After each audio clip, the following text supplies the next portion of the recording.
2019 July 29ರಂದು 32 ವರ್ಷದ ಪೂಜಾ ಸಿಂಗ್ಡೆ ಎಂಬ ಮಹಿಳೆ ಕೋಲ್ಕತ್ತಾದಿಂದ ಬೆಂಗಳೂರಿಗೆ ಹೋಗುವ ವಿಮಾನ ಹತ್ತಿದಳು. ಬೆಂಗಳೂರಲ್ಲಿ ಲ್ಯಾಂಡ್ ಆದ ನಂತರ ಅವಳು ಮುಂಚಿತವಾಗಿ ಆನ್ಲೈನ್ ನಲ್ಲಿ ಬುಕ್ ಮಾಡಿದ್ದ ಟ್ಯಾಕ್ಸಿ ಏರ್ಪೋರ್ಟ್ ಹೊರಗಡೆ ನಿಂತಿತ್ತು. ಆ ಟ್ಯಾಕ್ಸಿ ಅವಳನ್ನ ಏರ್ಪೋರ್ಟ್ ಇಂದ ಅವಳು ಬುಕ್ ಮಾಡಿಕೊಂಡ ಹೋಟೆಲ್ ವರೆಗೆ ಕರೆದುಕೊಂಡು ಹೋಯಿತು. ವಾಸ್ತವವಾಗಿ ಈ ಪೂಜಾ ಸಿಂಗ್ಡೆ ಎಂಬ ಹುಡುಗಿ ಮೊದಲು ಮಾಡೆಲಿಂಗ್ ಮಾಡ್ತಿದ್ದಳು. ನಂತರ ಮದುವೆಯಾದಳು. ಮದುವೆಯ ನಂತರ ಅವಳು ಕೋಲ್ಕತ್ತಾದಲ್ಲಿ ತನ್ನ ಗಂಡನೊಂದಿಗೆ ವಾಸಿಸ್ತಾ ಈವೆಂಟ್ ಮ್ಯಾನೇಜ್ಮೆಂಟ್ ಕೆಲಸ ಮಾಡ್ತಿದ್ದಳು. ಅದೇ ಕೆಲಸಕ್ಕಾಗಿ 2019 ಜುಲೈ 29ರಂದು ಕೋಲ್ಕತ್ತಾದಿಂದ ಬೆಂಗಳೂರಿಗೆ ಬಂದಿದ್ದಳು. ಏರ್ಪೋರ್ಟ್ ಇಂದ ಹೋಟೆಲ್ಗೆ ಟ್ಯಾಕ್ಸಿಯಲ್ಲಿ ಹೋಗ್ತಿರುವಾಗ ಆ ಟ್ಯಾಕ್ಸಿ ಡ್ರೈವರ್ ಒಂದಿಗೆ ಮಾತನಾಡಿದಳು. ಆ ಡ್ರೈವರ್ನ ಸ್ವಭಾವ ಅವಳಿಗೆ ತುಂಬಾ ಇಷ್ಟವಾದ ಕಾರಣ 31ನೇ ತಾರೀಕು ಅಂದ್ರೆ 2 ದಿನಗಳ ನಂತರ ಹೋಟೆಲಿಂದ ಏರ್ಪೋರ್ಟ್ಗೆ ಮತ್ತೆ ಹೋಗ್ಬೇಕಾಗಿರುತ್ತೆ. ಆ ದಿನ ಅವಳಿಗೆ ಕೋಲ್ಕತ್ತಾಗೆ ರಿಟರ್ನ್ ಫ್ಲೈಟ್ ಇದ್ದ ಕಾರಣ ಅವಳನ್ನ ಡ್ರಾಪ್ ಮಾಡ್ಬೇಕೆಂದು ಕೇಳಿದಳು. ಸಾಮಾನ್ಯವಾಗಿ ಆನ್ಲೈನ್ ನಲ್ಲಿ ಟ್ಯಾಕ್ಸಿ ಬುಕ್ ಮಾಡಿದಾಗ ಅದೇ ಡ್ರೈವರ್ ಒಂದಿಗೆ ಆಫ್ಲೈನ್ ಡೀಲ್ ಮಾಡ್ಕೊಂಡ್ರೆ ಡ್ರೈವರ್ಗೆ ಹೆಚ್ಚು ಲಾಭ ಆಗ್ತದೆ. ಅದೇ ರೀತಿ ಪೂಜಾ ಸಿಂಗ್ಡೆ ಕೂಡ ಆ ಟ್ಯಾಕ್ಸಿ ಡ್ರೈವರ್ ಒಂದಿಗೆ ಆಫ್ಲೈನ್ ಡೀಲ್ ಮಾಡ್ಕೊಂಡಳು. ಅದರ ದರವನ್ನ 1200ಕ್ಕೆ ಮಾತಾಡಿಕೊಂಡಳು. 2019 ಜುಲೈ 31ರ ದಿನ ಬರುತ್ತೆ. ಹೋಟೆಲಿಂದ ಹೊರಡುವ ಮೊದಲು ಪೂಜಾ ಸಿಂಗ್ಡೆ ಕೋಲ್ಕತ್ತಾದಲ್ಲಿರೋ ತನ್ನ ಗಂಡನಿಗೆ ಫೋನ್ ಮಾಡಿ ಮಾತನಾಡಿದಳು. ಹೋಟೆಲಿಂದ ತಾನು ಹೊರಡ್ತಿದ್ದೇನೆ, ಮಧ್ಯಾಹ್ನಕ್ಕೆಲ್ಲ ಕೋಲ್ಕತ್ತಾ ತಲುಪ್ತೇನೆ ಎಂದು ಹೇಳಿದಳು. ನಂತರ ಟ್ಯಾಕ್ಸಿ ಬರುತ್ತೆ. ಪೂಜಾ ಸಿಂಗ್ಡೆ ಟ್ಯಾಕ್ಸಿಯಲ್ಲಿ ಕೂತು ಹೋಟೆಲಿಂದ ಹೊರಟಳು. ಈಗ 2019 ಜುಲೈ 31ರ ಮಧ್ಯಾಹ್ನದ ವೇಳೆಗೆಲ್ಲ ಪೂಜಾ ಸಿಂಗ್ಡೆ ಕೋಲ್ಕತ್ತಾಗೆ ಹೋಗಿರ್ಬೇಕು. ಆದ್ರೆ ರಾತ್ರಿಯಾದ್ರೂ ಪೂಜಾ ಸಿಂಗ್ಡೆ ಮನೆಗೆ ಬಂದಿರಲ್ಲ. ಅವಳ ಪತಿ ಅವಳ 2 ಮೊಬೈಲ್ಗಳಿಗೆ ಫೋನ್ ಮಾಡ್ತಾನೆ. ಆದ್ರೆ 2 ಮೊಬೈಲ್ಗಳು ಸ್ವಿಚ್ ಆಫ್ ಆಗಿರ್ತವೆ. ಇದು ಎಲ್ಲೋ ಏನೋ ಅಪಘಾತ ಸಂಭವಿಸಿದ ಸೂಚನೆಯಂತೆ ಕಾಣುತ್ತೆ. ಆಗ ಪೂಜಾ ಸಿಂಗ್ಡೆ ಪತಿ ಪೂಜಾ ಸಿಂಗ್ ನ ಫ್ರೆಂಡ್ಸ್ಗೆ ಮತ್ತೆ ಕೆಲಸ ಮಾಡುವವರಿಗೆ ಫೋನ್ ಮಾಡಿ ಅವಳ ಬಗ್ಗೆ ಕೇಳ್ತಾನೆ. ಆದ್ರೆ ಯಾರಿಗೂ ಪೂಜಾ ಬಗ್ಗೆ ಯಾವ ಮಾಹಿತಿಯೂ ಇರೋದಿಲ್ಲ. ಆದ್ದರಿಂದ ಪೂಜಾ ಸಿಂಗ್ ಪತಿ ಮಿಸ್ಸಿಂಗ್ ರಿಪೋರ್ಟ್ ಫೈಲ್ ಮಾಡಬೇಕೆಂದು ನಿರ್ಧರಿಸ್ತಾನೆ. ಆತನು ಮನೆಯಿಂದ ಪೊಲೀಸ್ ಸ್ಟೇಷನ್ಗೆ ಹೊರಡೋ ಸಮಯದಲ್ಲಿ ಆತನ ಮೊಬೈಲ್ಗೆ ಪೂಜಾ ಸಿಂಗ್ ನಂಬರ್ ಇಂದ ಒಂದು ಟೆಕ್ಸ್ಟ್ ಮೆಸೇಜ್ ಬರುತ್ತೆ. ಅದರಲ್ಲಿ ಬರೆದಿರುತ್ತೆ, I am in Hyderabad, some emergency need cash. ಅಂದ್ರೆ ಪೂಜಾ ತನ್ನ ಗಂಡನಿಗೆ ಹೇಳ್ತಾಳೆ, ನಾನು ಹೈದರಾಬಾದ್ ಅಲ್ಲಿದ್ದೇನೆ, ನನಗೆ ಹಣ ಬೇಕು ಎಂದು. ನಂತರ ಮತ್ತೊಂದು ಮೆಸೇಜ್ ಬರುತ್ತೆ. ಅದರಲ್ಲಿ ಬರೆದಿರುತ್ತೆ, ಐ ನೀಡ್ 5 lakhs ರೈಟ್ ನಾವ್. ಅಂದ್ರೆ ನನಗೆ ಈಗಲೇ 5 ಲಕ್ಷ ಹಣ ಬೇಕು ಎಂದು. ಇಲ್ಲಿ ಎಲ್ಲವೂ ಸಾಮಾನ್ಯವಾಗಿಯೇ ಕಾಣ್ತಿದೆ. ಪೂಜಾ ಯಾವುದೋ ಕೆಲಸಕ್ಕಾಗಿ ಹೈದರಾಬಾದ್ಗೆ ಹೋಗಿರಬಹುದು, ಅಲ್ಲಿ ಹಣದ ಅಗತ್ಯವಾಗಿರಬಹುದು ಎಂದು ಕಾಣ್ತದೆ. ಆದ್ರೆ ಪೂಜಾ ಪತಿ ಒಂದು ವಿಷಯ ಗಮನಿಸಿದ.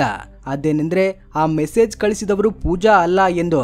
ಯಾಕಂದ್ರೆ ಪೂಜಾ ಸಿಂಗ್ ಚೆನ್ನಾಗಿ ಇಂಗ್ಲಿಷ್ ಬರೆಯಬಲ್ಲಳು. ಆದ್ರೆ ಆ ಟೆಕ್ಸ್ಟ್ ಮೆಸೇಜ್ ಅಲ್ಲಿ ಬಹಳಷ್ಟು ಸ್ಪೆಲ್ಲಿಂಗ್ ತಪ್ಪುಗಳಿರ್ತವೆ. ಅಂದ್ರೆ ಯಾರೋ ಇಂಗ್ಲಿಷ್ ಬಾರದವರು ಈ ಮೆಸೇಜ್ ಕಳಿಸಿದ್ದಾರೆ. ಇದರಿಂದ ಪೂಜಾ ಗಂಡನಿಗೆ ಇದರ ಹಿಂದೆ ಮತ್ತೊಬ್ಬರ ಕೈವಾಡ ಇದೆ ಎಂಬ ವಿಷಯ ಅರ್ಥವಾಗುತ್ತೆ. ಇದಕ್ಕಾಗಿ ತಕ್ಷಣವೇ ಆತನು ಹತ್ತಿರದ ಪೊಲೀಸ್ ಸ್ಟೇಷನ್ಗೆ ಹೋಗಿ ಕೋಲ್ಕತ್ತಾ ಪೊಲೀಸರಿಗೆ ಈ ವಿಷಯ ಹೇಳ್ತಾನೆ. ಇಲ್ಲಿ ಪೊಲೀಸರು ತಕ್ಷಣ ಕ್ರಮ ಕೈಗೊಳ್ಬೇಕು. ಬೆಂಗಳೂರು ಪೊಲೀಸರನ್ನ ಕಾಂಟ್ಯಾಕ್ಟ್ ಮಾಡಿ ಪೂಜಾ ವಿವರಗಳನ್ನ ಹಂಚಿಕೊಂಡು ಅವಳನ್ನ ಹುಡುಕ್ಬೇಕಾಗಿತ್ತು. ಆದ್ರೆ ಕೋಲ್ಕತ್ತಾ ಪೊಲೀಸರು ಹೀಗೆ ಮಾಡೋದಿಲ್ಲ. ಅವರು ರಿಪೋರ್ಟ್ ಫೈಲ್ ಮಾಡ್ಕೊಂಡು ನೀವು ಮನೆಗೆ ಹೋಗಿ ನಿಮ್ಮ ಹೆಂಡತಿ ಶೀಘ್ರದಲ್ಲೇ ಬರ್ತಾಳೆ ಎಂದು ಹೇಳ್ತಾರೆ. ಕೋಲ್ಕತ್ತಾ ಪೊಲೀಸರಿಗೆ ಅನ್ಸುತ್ತೆ ಪೂಜಾ ಸಿಂಗ್ ವಿದ್ಯಾವಂತ ಚುರುಕಾದ ಹುಡುಗಿ, ಎಲ್ಲಿಗಾದ್ರೂ ಹೋಗಿರಬಹುದು, ಕೆಲಸ ಮುಗಿದ ನಂತರ ಮನೆಗೆ ಹೋಗ್ತಾಳೆ ಎಂದು ಭಾವಿಸಿರ್ತಾರೆ. ಆಗ ಕೋಲ್ಕತ್ತಾ ಪೊಲೀಸರು ಈ ಕೇಸಲ್ಲಿ ಯಾವ ಕ್ರಮವನ್ನು ತೆಗೆದುಕೊಳ್ಳಲಿಲ್ಲ. ಆದ್ರೆ ಮತ್ತೊಂದ್ ಕಡೆ ಬೆಂಗಳೂರು ಏರ್ಪೋರ್ಟ್ ಹತ್ರ 2019 ಆಗಸ್ಟ್ 1ರಂದು ಒಬ್ಬ ವ್ಯಕ್ತಿ ಒಬ್ಬ ಮಹಿಳೆಯನ್ನ ನೋಡ್ತಾನೆ. ಅವಳು ಒಂದು ಮೂಲೆಯಲ್ಲಿ ಮುಖವನ್ನ ನೆಲಕ್ಕೆ ಇಟ್ಟು ಪ್ರಜ್ಞೆ ಇಲ್ಲದ ಸ್ಥಿತಿಯಲ್ಲಿ ಇದ್ದಂತೆ ಕಾಣ್ತಾನೆ. ಹತ್ರಕ್ಕೆ ಹೋಗಿ ನೋಡಿದಾಗ ಅವಳು ಸತ್ತಿದ್ದಾಳೆ ಎಂದು ತಿಳಿಯುತ್ತೆ. ಅವಳ ಮುಖವನ್ನ ಯಾವುದೋ ಬಲವಾದ ವಸ್ತುವಿನಿಂದ ಹೊಡೆದು ನುಜ್ಜುಗೊಳಿಸಿದ್ದರು. ನೋಡಿದೊಡನೆ ಗುರುತಿಸುವುದು ತುಂಬಾ ಕಷ್ಟವಾಗಿತ್ತು. ಆ ಮಹಿಳೆಯ ಶವ ಬೆಂಗಳೂರು ಏರ್ಪೋರ್ಟ್ ಇಂದ ಸುಮಾರು 1-1.5 ಕಿಲೋಮೀಟರ್ ದೂರದಲ್ಲಿ ಸಿಗುತ್ತೆ. ಆ ವ್ಯಕ್ತಿ ಪೊಲೀಸರಿಗೆ ಫೋನ್ ಮಾಡ್ತಾನೆ. ಪೊಲೀಸರು ಆ ಹುಡುಗಿಯ ಜೇಬುಗಳನ್ನ ಪರಿಶೀಲಿಸಿದಾಗ ಅದರಲ್ಲಿ ಯಾವುದೇ ರೀತಿಯ ಐಡಿ ಕಾರ್ಡ್ಗಳು ಸಿಗೋದಿಲ್ಲ, ಮೊಬೈಲ್ ಕೂಡ ಇರೋದಿಲ್ಲ. ಪೊಲೀಸರು ಶವವನ್ನ ಪೋಸ್ಟ್ ಮಾರ್ಟಂಗಾಗಿ ಕಳಿಸ್ತಾರೆ. ನಂತರ ಪೊಲೀಸರು ಸುತ್ತಮುತ್ತಲಿನ ಸ್ಟೇಷನ್ಗಳಲ್ಲಿ ಮಿಸ್ಸಿಂಗ್ ರಿಪೋರ್ಟ್ ಏನಾದರೂ ರಿಜಿಸ್ಟರ್ ಆಗಿದೆಯಾ ಎಂದು ಹುಡುಕ್ತಾರೆ. ಆದ್ರೆ ಬೆಂಗಳೂರು ಪೊಲೀಸರಿಗೆ ಅಂತಹ ಡೇಟಾ ಕಾಣಿಸೋದಿಲ್ಲ. ಪೊಲೀಸರಿಗೆ ಅಂತಹ ಯಾವ ಹುಡುಗಿ ಅಥವಾ ಮಹಿಳೆ ಮಿಸ್ಸಿಂಗ್ ರಿಪೋರ್ಟ್ ಸಿಗೋದಿಲ್ಲ. ಈಗ ಪೊಲೀಸರು ಆ ಶವಕ್ಕೆ ಪೋಸ್ಟ್ ಮಾರ್ಟಂ ಮಾಡಿಸ್ತಾರೆ.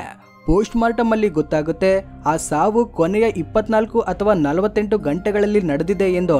ಅವಳ ದೇಹದ ಮೇಲೆ 22 ಬಾರಿ ಕತ್ತಿಯಿಂದ ದಾಳಿ ಮಾಡಿ ಮುಖವನ್ನ ದೊಡ್ಡ ಕಲ್ಲುಗಳಿಂದ ಹೊಡೆದು ನುಜ್ಜುಗೊಳಿಸಿರ್ತಾರೆ. ಆದ್ದರಿಂದ ಗುರುತಿಸುವುದು ಕಷ್ಟವಾಗುವಂತೆ ಮಾಡಿರ್ತಾರೆ. ಯಾರಾದ್ರೂ ಆ ಶವವನ್ನ ಕ್ಲೈಮ್ ಮಾಡಲು ಬರ್ತಾರೇನೋ ಎಂದು ಪೊಲೀಸರು ಕಾಯುತ್ತಿದ್ದರು. ಆದ್ರೆ ಯಾರು ಬಾರದ ಕಾರಣ ಪೊಲೀಸರು ಆಕೆಯ ದೇಹದ ಫೋಟೋಗಳು, ಬಟ್ಟೆಗಳು ಮುಂತಾದವುಗಳನ್ನ ಸಂಗ್ರಹಿಸಿ DNA ಸ್ಯಾಂಪಲ್ಗಳನ್ನ ತೆಗೆದುಕೊಂಡು ಕಾನೂನುಬದ್ಧವಾಗಿ ಆ ದೇಹಕ್ಕೆ ಅಂತಿಮ ಸಂಸ್ಕಾರ ಮಾಡ್ತಾರೆ. ಈಗ ಪೊಲೀಸರು ಆ ದೇಹಕ್ಕೆ ಅಂತಿಮ ಸಂಸ್ಕಾರ ಮಾಡಿದ ನಂತರ ಕೂಡ ಅವರು ಆ ಮಹಿಳೆ ಯಾರು, ಈ ಕೊಲೆಯನ್ನ ಯಾರು ಮಾಡಿದ್ದಾರೆ ಎಂಬುದನ್ನ ತನಿಖೆ ಮಾಡ್ತಾನೆ ಇರ್ತಾರೆ. ಅದರ ಭಾಗವಾಗಿ ಅವರು ಗಮನಿಸಿದರು ಆ ಮಹಿಳೆ ಧರಿಸಿದ ಬಟ್ಟೆಗಳು ದೊಡ್ಡ ಬ್ರಾಂಡೆಡ್ ಶೋರೂಮ್ ಇಂದ ಖರೀದಿಸಿದ್ದು ಎಂದು.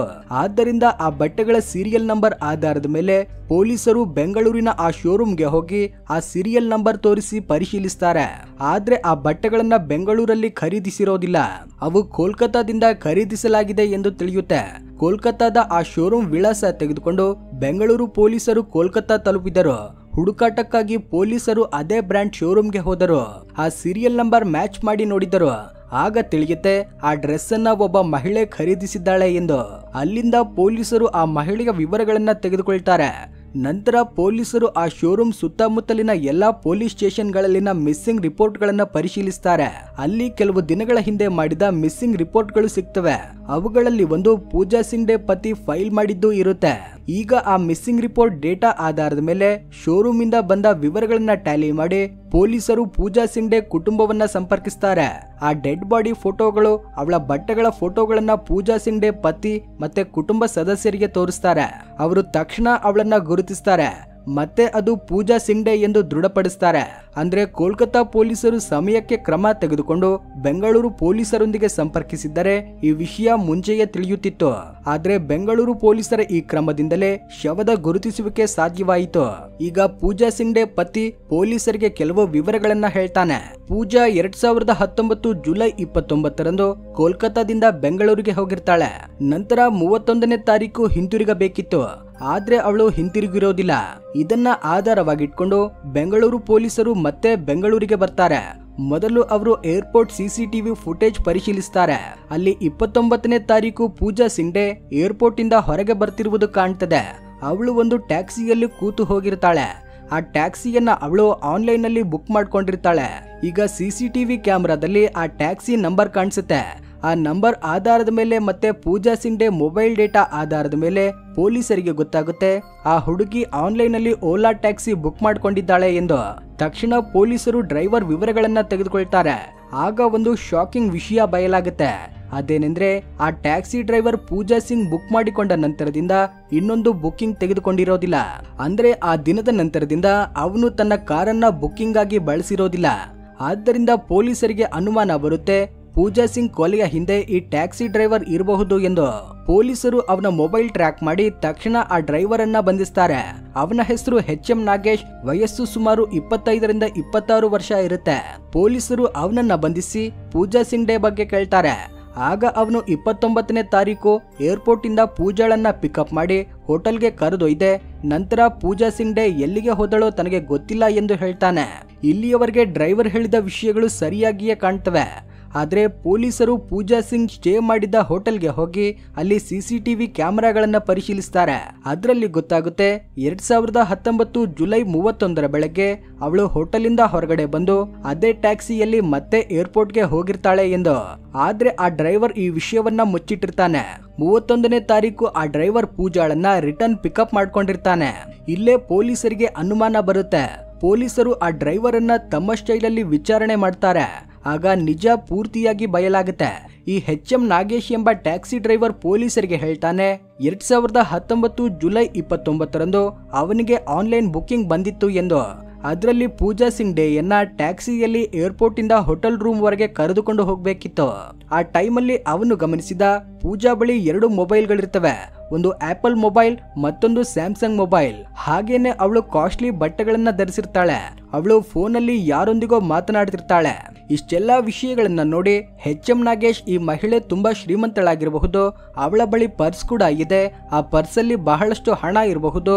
2 ಮೊಬೈಲ್ಗಳಿವೆ ಎಂದ್ರೆ ಅವಳ ಬಳಿ ATM ಮತ್ತೆ ಕ್ರೆಡಿಟ್ ಕಾರ್ಡ್ಗಳು ಇರಬಹುದು ಎಂದು ಯೋಚಿಸಿದ. ಆದ್ದರಿಂದ HM ನಾಗೇಶ್ಗೆ ಮನಸ್ಸಲ್ಲಿ ಸ್ವಲ್ಪ ದುರಾಶೆ ಬರುತ್ತೆ.